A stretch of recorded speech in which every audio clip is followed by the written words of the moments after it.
What's happening, guys? This is the Grandmaster of Faster, and welcome back to Let's Play Pokémon Stadium for the Nintendo 64.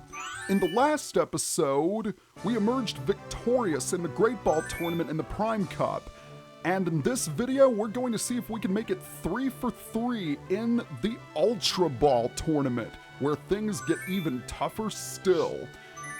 Now, for this tournament, I have decided to go with my level 100 team from Red version.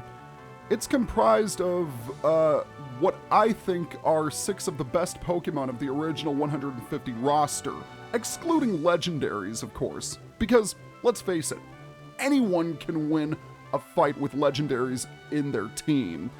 This just makes things a little more interesting, but we'll see just how good this team really is. Starting things off, we have our old friend Q-Ball, who's stepped up his team a little bit. He's added a few more types, including that Mr. Mime, and I have a feeling that's going to be his biggest threat. Now, since 3 of his Pokemon are weak to Rock, I'm going to lead off with Rhydon for obvious reasons. But just in case that Mr. Mime shows up, I'll also bring Jolteon, and let's throw Tauros into the mix.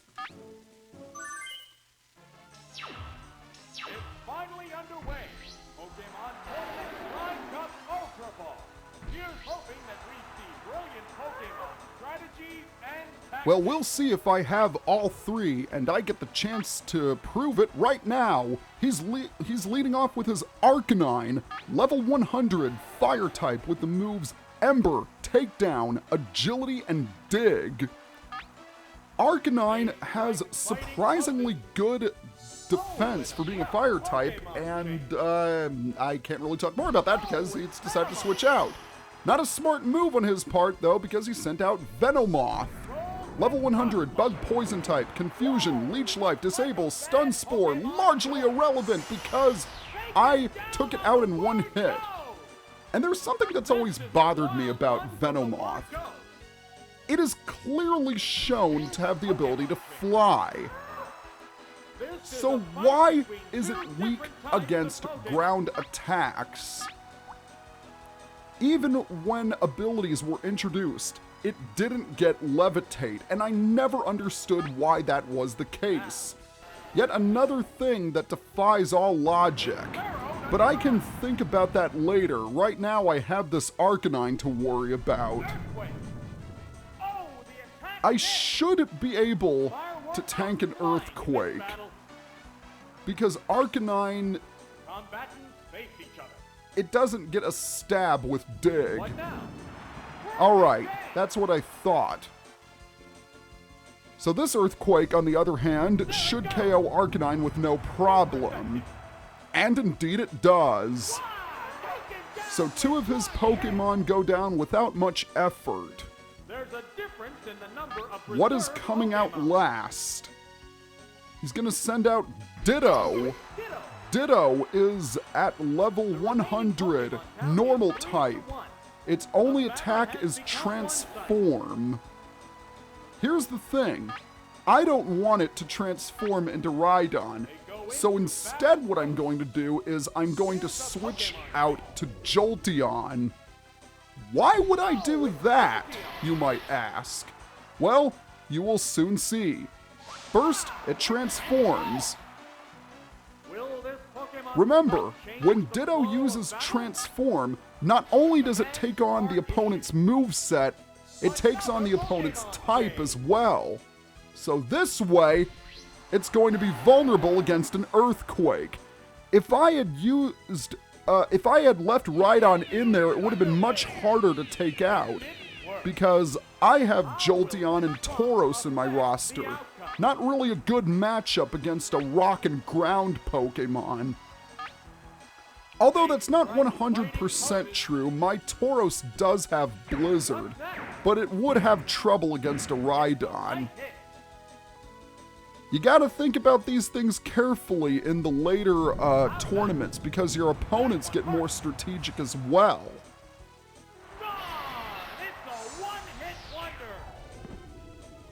Alright, 1 battle down and 7 more to go. but it only gets tougher from here on out. I just wanted to ask, how was everyone's 4th of July last weekend? Mine was really good. I got to spend some time with my family. We did a little grilling. My sister came over with her boyfriend, and we got to play some Persona 5, and it was a very nice weekend.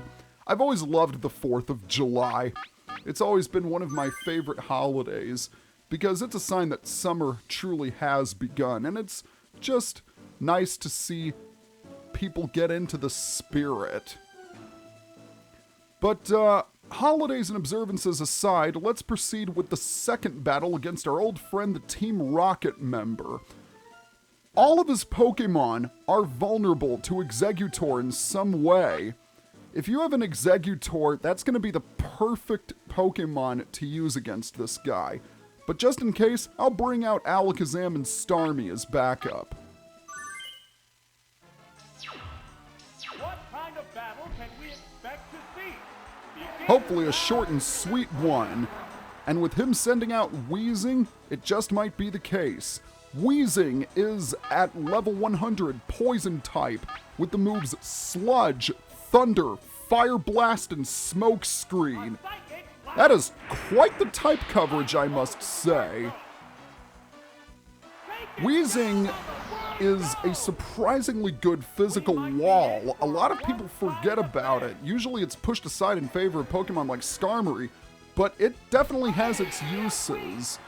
I've seen it used in competitive play to pretty good effect. Weezing's one of the more underrated Pokemon, at least it was in later generations. But anyway, take a look at this Nidoqueen. It is purple.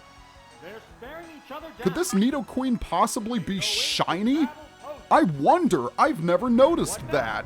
Maybe shiny Pokemon were introduced in Pokemon Stadium before shiny Pokemon were a thing.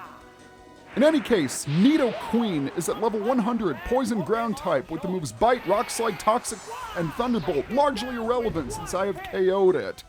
Watch out for Thunderbolt if you're thinking of using a water Pokemon on it. But aside from that, just use a Psychic attack. And yeah, Arbok won't fare too much better, I'm sorry to say. Arbok is at level 100, Poison type with the moves Glare, Screech, Bite, and Fissure. Oh jeez, is that gonna hit? Oh, wow, I thought I was gonna get unlucky for a second there. Arbok isn't really too noteworthy. It's only got Glare, which is a high accuracy paralysis move. And that is it. The Team Rocket guy goes down without too much trouble. Maybe the next battle will provide a bit more challenge. And I have just noticed this. Not only have we gone without losing a Pokemon, but none of our Pokemon have gone below half health, which is surprising. But that might change in the later battles. As you have already seen, they can get very grueling indeed. Judoboy is back with his team of fighting Pokemon, but this time he's added a few new types into the mix.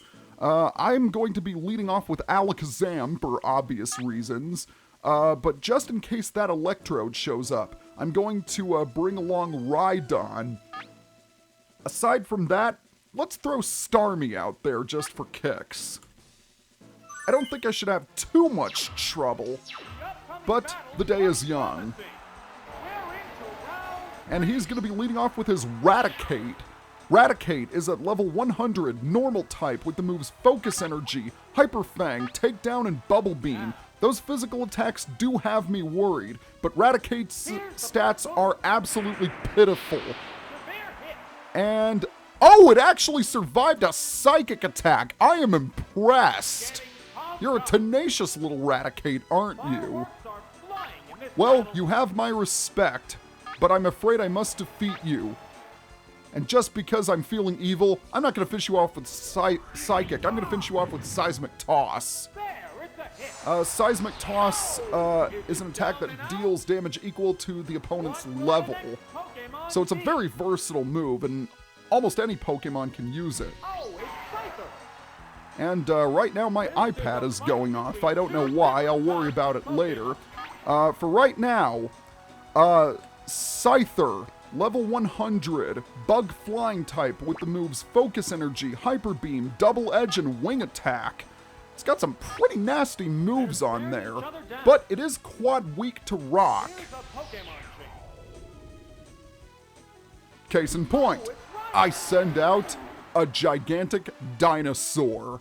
I think Rhydon might be based on the real-life Iguanodon dinosaur that lived several million years ago. And usually the suffix "don" means some sort of gigantic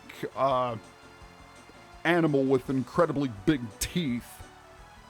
But biology aside, let's just hit it with Rock Slide. Oh wow, you're going to use Wing Attack against me. What do you mean critical hit? That didn't look very critical to me. There's no way it's going to survive this. And indeed it does not. Yeah, I've noticed that the coloration for the opponent's Pokemon is slightly different, so I'm wondering if they are indeed shiny or if it's just graphical limitations. Now I'm going to want to switch out for this one because Machamp is actually quite tough. It is at level 100, fighting type with the moves Focus Energy, Submission, Takedown, and Rock Slide. This thing is a fearsome physical sweeper, and it should be respected as such. But as strong as it is, it's not that great in the defense department. Or should I say the speed department. It's actually got pretty good physical defense. I don't know why it decided to use Focus Energy, because it's no match for a psychic attack. Alakazam and Machamp are polar opposites of one another. In fact, you find a lot of Pokemon like that. Durant and Heatmore in Generation 5, as well as Zangoose and Seviper in Gen 3. Yeah, it kind of started in Generation 1, although it is a little bit obscure. Anyway, I'm thinking about things too much again. I shouldn't do that. We are at the halfway point. Moving right along, 3 continues, doing very well. And we are here with our old buddy, the Gambler. And I mean old. Look at that sprite. Or image, I should say. I need to get my terminology straightened out. He's got a variety of Pokemon, so I'm going to be leading off with my Starmie because of its wide moveset. And I think I will throw out Exeggutor just for kicks, as well as Tauros. I think those 3 should do it. The crowd's excitement is building. This is round 4. Alright. Gambler is going to be leading off with his Rapidash, level 100, fire type, with the moves Horn Drill, Agility, Body Slam, and Ember. So he retains his strategy of trying to hit your Pokemon with one-hit KO moves. Unfortunately, my Starmie has Blizzard and not Surf. That is unfortunate, but I still think it should be able to handle Rapidash because Starmie has incredible special. The worst that could happen is I could get unlucky and get hit with the Horn Drill. But no, it's decided to use Body Slam against me. I just have to hope and pray that I don't get paralyzed. Yeah, so I'm just going to continue my little Thunderbolt marathon here. In retrospect, I probably could have also taught Starmie Psychic as well. And it's fully paralyzed. Excellent. So let's hit it with one more Thunderbolt, and that should do it. 1 down and 2 more to go. And surprisingly, he didn't go for a Horn Drill. That's very odd because usually he tries to outright one-hit KO your Pokemon. A crappy strategy at best, but his main strategy nonetheless. Alright, Pinsir. Level 100, Bug type with the moves Guillotine, Mimic, Body Slam, and Submission. This is one of his tougher Pokemon, I would say. Guillotine is obviously dangerous, but it's also packing submission. And Pinsir has really good physical attack. It's often overshadowed in the face of other... Oh, that really hurt. Oh, that did a number, and I got paralyzed as well. The question is, do I want to switch? I think I might have to. So I am going to switch out in favor of Tauros. Tauros is the strongest physical attacker I have. And it's going to go for another body slam. And thankfully it didn't paralyze me this time. The question is, do I want to go for body slam or earthquake? I'm going to try for body slam and go for the stab damage. Yeah, this is turning out to be a real body slam marathon. Kind of interesting, but down goes Pinsir. So 2 of his Pokemon are down. I still have all 3, but Starmie is paralyzed and is in yellow health. Oh, he's gonna go for Golem. Yeah, that could be a problem. Golem is at level 100, rock ground type, with the moves Fissure and Metronome. It's just probably gonna outright slay me with Fissure. Now Tauros, as you can see, does have Blizzard, but yeah, I didn't think it would KO it in one hit. In what universe does a Golem have the ability to use Sleep Powder? I know it was from Metronome, but still. That is something that you do not see every day. And he's got Hyper Beam this time! Wow. Okay, that was a lot weaker than I thought it was. Perhaps Golem isn't as strong as an attacker as I first thought. And Tauros, will you please wake up? At least he has to spend a turn recharging. Let's hit it with another Blizzard. Hopefully, come on Tauros, wake up. Ah, there we go, much better. And now he uses freaking Thunder. Granted, these attacks aren't doing much damage, but the fact that he's getting the strongest attacks as a result of using Metronome, it stupefies me. I have a feeling that's going to be a running gag in this Let's Play. Pokemon that use Metronome and get absurdly strong attacks. Alright, at least it goes down. But wow, that was a really unusual fight. And since this is the halfway point, we are going to stop right here. So next time on Let's Play Pokémon Stadium, we're going to finish up the Ultra Ball tournament. See you guys next time.